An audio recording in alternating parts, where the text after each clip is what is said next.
আজকে ৩৬ জুলাই ২০২৪ সালের ৫ আগস্ট। এই ৩৬ জুলাইয়ে হাজারো মানুষের রক্ত এবং জীবনের মধ্য দিয়ে আমরা নতুন করে মুক্তির স্বাদ অর্জন করতে পেরেছিলাম। আজকে আমরা সেই সব শহীদ এবং আহত তাদেরকে আমরা শ্রদ্ধার সঙ্গে স্মরণ করছি। এবং একটা বিষয় আজকে খেয়াল করে দেখবেন যে বাংলাদেশের নানা পক্ষ যারা ফ্যাসিবাদ বিরোধী ছিলেন তারা আজকের এই দিনটাকে পালন করছেন। এবং আমরা মনে করি যে যতদিন পর্যন্ত বাংলাদেশ তার স্বাধীনতা সার্বভৌমত্ব নিয়ে টিকে থাকবে ততদিন পর্যন্ত এই বাংলাদেশে জুলাই অভ্যুত্থানে যেসব মানুষেরা জীবন দিয়েছেন, শহীদ হয়েছেন, তাদেরকে মানুষেরা শ্রদ্ধার সঙ্গে স্মরণে রাখবে এবং জুলাই আমাদেরকে একটা প্রেরণা জুগিয়ে যাবে। আজকে মুক্তিযুদ্ধ মন্ত্রণালয় কর্তৃক চীন মন্ত্রী সম্মেলন কেন্দ্রে মহামান্য রাষ্ট্রপতির উপস্থিতিতে একটি প্রোগ্রাম ছিল। সেখানে একটা ডকুমেন্টারি প্রদর্শন করা হয়। সেই ডকুমেন্টারির যে ভাষ্য, সে ভাষ্যে দেখা যায় যে এটা একটা দলীয় ভাষ্য এবং এটা এক পেশে একদিকে হেলে আছে। এবং সেই ডকুমেন্টারিতে জুলাইয়ের যে ঘটনা প্রবাহগুলো আছে, বিশেষত বৈষম্যমুক্তি ছাত্র আন্দোলন বা ৯ দফা, ১ দফা, লং মার্চ টু ঢাকা, এই ধরনের যে গুরুত্বপূর্ণ ইভেন্টগুলো আছে সেগুলোর একটা অনুল্লেখ সেখানে থেকে যায় এবং কোনোভাবেই যেন মনে হচ্ছিল যে এটা ইতিহাসের কিছু কিছু ঘটনা যেগুলো স্মরণীয়, সেই ঘটনাগুলোকে একেবারে আড়ালে রাখার একটা প্রবণতা আমরা সেখানে খেয়াল করেছি। তো সেরকম একটা প্রেক্ষাপটে জুলাইয়ের শহীদ পরিবার এবং আহত যোদ্ধারা তারা সেই ডকুমেন্টারির প্রতিবাদ জানান এবং সেখানে আমরা খেয়াল করে দেখি যে আজকের যিনি মুক্তিযুদ্ধ প্রতিমন্ত্রী আছেন তিনি সেখানে রাগত স্বরে বক্তব্য দেন, একটা বিদ্বেষমূলক বক্তব্য। এবং সেখানে যারা আয়োজকে যারা বিএনপির যারা ছিলেন তারাও একটু চড়াও হয়ে ওঠেন এবং সে সময়টাতে আমরা চেষ্টা করছিলাম যারা অডিয়েন্স আছেন তাদেরকে শান্ত করার জন্য।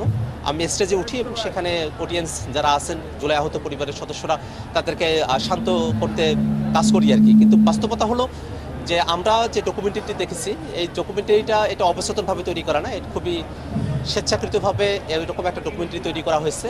সেটার প্রতিবাদে আমরা আজকে যারা এনসিপির পক্ষ থেকে যারা সেখানে উপস্থিত হয়েছিলাম আমরা পরবর্তীতে এই প্রোগ্রামে আমরা নীরবে প্রস্থান করে আমরা সেখান থেকে চলে আসি।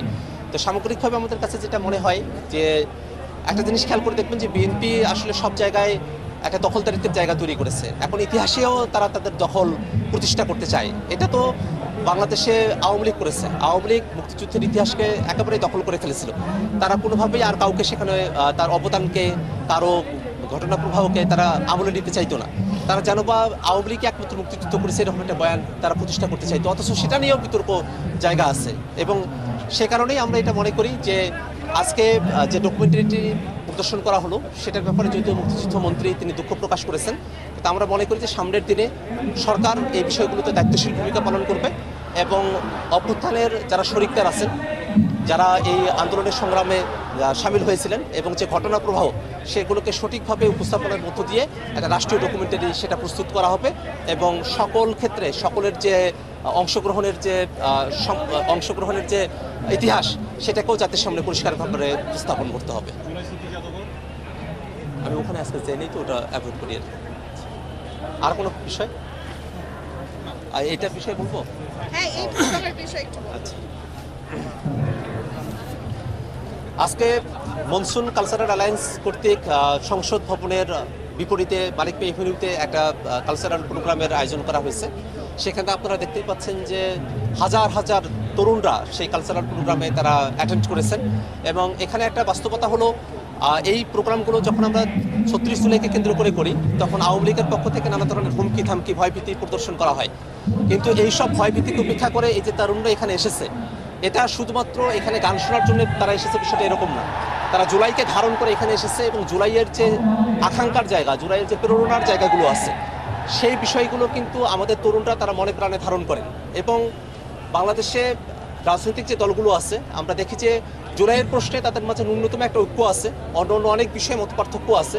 কিন্তু এই রাজনৈতিক দলগুলো তারাও যদি কখনো জুলাইয়ের ব্যাপারে একটা আপোষকামী মনোভাবের দিকেও অগ্রসর হয়, সেক্ষেত্রেও বাংলাদেশের যারা আপমর জনতা আছেন, এই যে তারুণ্য যাদেরকে আমরা জেনজি হিসেবে জানি, এই তারুণ্য তারা কিন্তু জুলাইকে তাদের মতো করে ধারণ করে যাবে।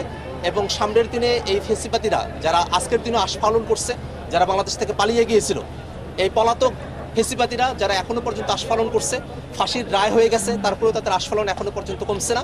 তারা ভাবছে যে তারা নানা কায়দা কৌশল করে তারা বাংলাদেশের ক্ষমতায় আসতে পারবে, কিন্তু এটা চূড়ান্তভাবেই দিবাস্বপ্ন।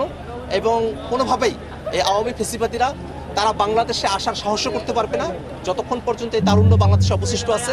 এই তারুণ্যই এবং এই সাধারণ জনগণই তারাই আওয়ামী লীগের বাংলাদেশ কেন্দ্রিক যে ষড়যন্ত্রগুলো আছে সেই ষড়যন্ত্রগুলোকে প্রতিহত করবে এবং সেটাকে তারা মোকাবেলা করার জন্য তৈরি অবস্থায় আছে।